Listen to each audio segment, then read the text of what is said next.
Beralih ke informasi lainnya, seorang petugas kebersihan menangis haru. Dirinya tidak menyangka Presiden Republik Indonesia Joko Widodo datang menghampiri dirinya dan juga menjabat tangannya.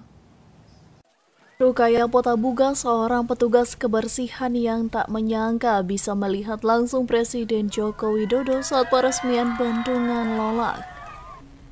Tak hanya melihat, tetapi kepala negara menghampiri dirinya kemudian menjabat tangannya. Warga asli Pindol ini pun tak kuasa menahan haru dan terus mengucap syukur. Terharu, Ding memang rindu sekali Bapak Jokowi.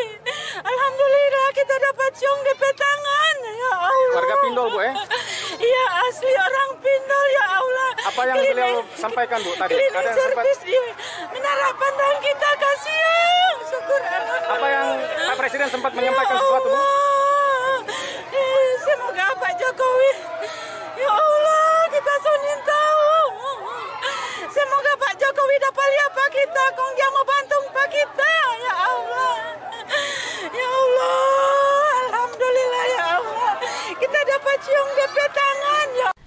Rukayah berharap ke depannya kehidupannya bisa lebih baik lagi. Sudah setahun ini dia bekerja sebagai tugas kebersihan di Menara Pandang Bendungan Lolak.